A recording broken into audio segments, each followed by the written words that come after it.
अस्सलाम वालेकुम, बोलो न्यूज़ में खुशामदीद और मैं हूं आपका मेज़बान साकिब सईद।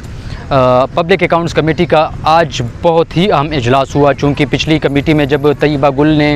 अपना बयान रिकॉर्ड कराया था पब्लिक अकाउंट्स कमेटी में, उसी हवाले से जो डीजी नैब हैं सलीम शहजाद, उसको पब्लिक अकाउंट्स कमेटी ने बुलाया था और आज वो पेश हुए। तो चेयरमैन नैब जो नूर आलम ख़ान हैं, उन्होंने कहा कि इस किस्म के फ़ोरम पे या नैब जैसी जगह पे ख़वातीन को हिरासा करने का मामला जो है ये बहुत ही संजीदा है और ये नाकाबिल कबूल है। उस पर जो शहजाद सलीम हैं उन्होंने काफ़ी रेजिस्टेंस स्टार्ट में दिखाई और उन्होंने कहा कि आप मेरी बात सुनें। बार बार उन्होंने कहा, लेकिन चेयरमैन कमेटी और मेंबरान ने कहा कि जब चेयरमैन आपको इजाज़त देंगे तो तभी आपने बोलना है, आप पहले जो डेकोरम है उसको देखें। तो जब उन्होंने बात की तो उनका कहना था कि आपने एक ऐसी खातून को सुना जिस पर 40 FIR जो हैं वो दर्ज हैं, जिस पर चेयरमैन नैब नूर आलम ख़ान ने कहा कि हमने ये फ़ैसला नहीं किया कि आप कसूरवार हैं या वो जो हैं उनकी तमाम तर बातें जो हैं वो ठीक हैं, ताहम हमने उनको सुना है, अब आपको हम सुनना चाहते हैं, आप अपनी बात करें। तो उन्होंने कहा कि हमने ऐसा कुछ भी नहीं कहा, उसकी जो बातें हैं हम उनसे इख्तिलाफ़ करते हैं, न तो हमने कैमरे लगाए जेल में, और जो भी अगर हमारे ऑफ़िस में आता है, दफ्तर में आता है किसी भी काम के हवाले से या जिसको हम बुलाते हैं तो उसको हम इज़्ज़त तरीके से उसके साथ पेश आते हैं, उनको चाय बिस्किट ऑफ़र करते हैं और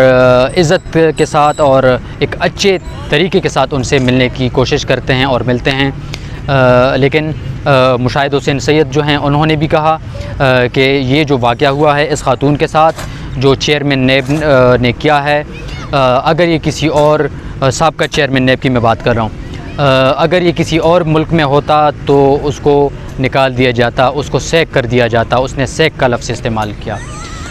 उसके बाद नूर आलम ख़ान ने कहा कि 11 अगस्त को ये वाला जो मामला है इसको दोबारा देखेंगे।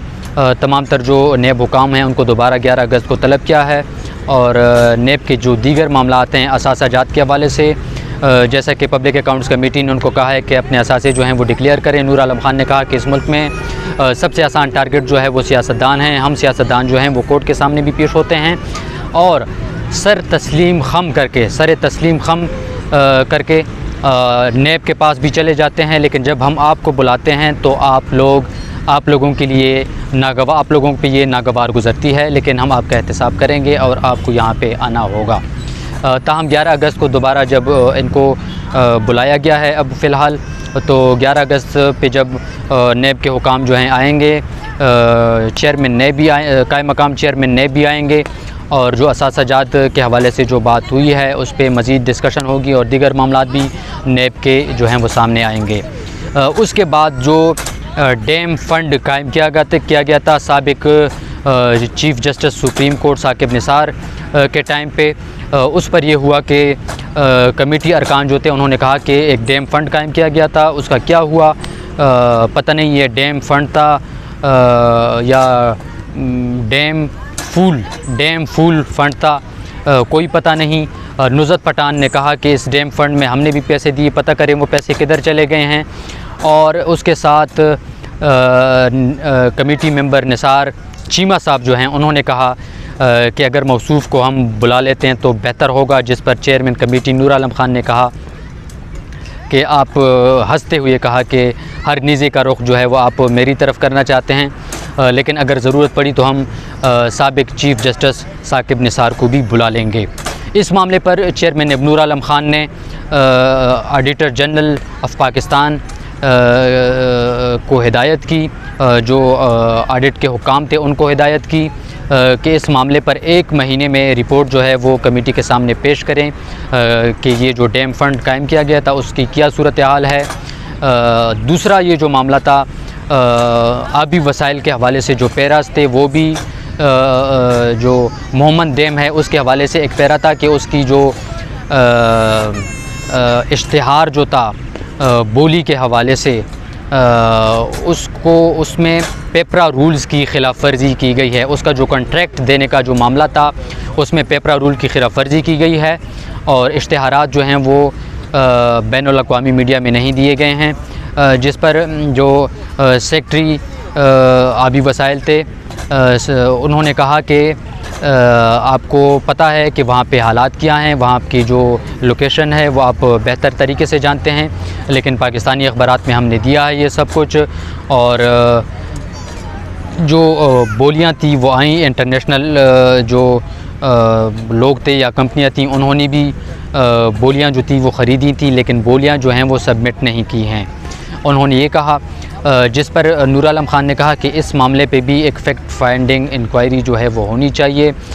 کمیٹی جو ارکان تھے انہوں نے بھی اس بات سے اتفاق کیا, اور نور عالم خان نے کہا کہ اس معاملے پہ نور عالم خان نے ایک اور بات بھی کہ انہوں نے کہا کہ یہ جو کنٹریکٹ دیا گیا ہے, جو ٹیکہ دیا گیا ہے, میرے خیال میں اس وقت کہ ایک وزیر تھے اس کی کمپنی کو یہ ٹیکہ دیا گیا ہے. تاہم لب لباب یہ ہے کہ اس کے بعد وہ جو پیرا تھا اس کے حوالے سے نور عالم خان نے ہدایت کی, کمیٹی نے یہ ہدایت کی کہ اس پر ایک فیکٹ فائنڈنگ کمیٹی بنانی چاہیے. اس طرح دیگر پیراز بھی انہوں نے کلب کیے, ان میں بھی قواعد و ضوابط کی خلاف ورزی کا معاملہ تھا. تو نور عالم خان جو ہیں انہوں نے آبی وسائل کے جو سیکٹری ہیں, فیڈرل سیکٹری ہیں, ان کو ہدایت کی کہ آپ اس معاملے پہ فیکٹ فائنڈنگ انکوائری کریں اور جو فائنڈنگز آتی ہیں وہ کمیٹی کے سامنے شیئر کریں. اب جب یہ ان کی فائنڈنگز آئیں گی اور آڈیٹر جنرل کو جو ہدایت کی ہے, آڈٹ حکام کو جو ہدایت کی ہے کمیٹی نے سابق چیف جسٹس ثاقب نثار والے معاملے پہ جو فنڈ قائم کیا گیا تھا, اس حوالے سے 1 مہینہ دیا گیا ہے آڈیٹر جنرل اور آڈٹ حکام کو کہ 1 مہینے کے اندر آپ اس معاملے پہ انکوائری کریں اور کمیٹی کے سامنے رپورٹ پیش کریں. 1 مہینے کے بعد جب یہ معاملہ واپس آئے گا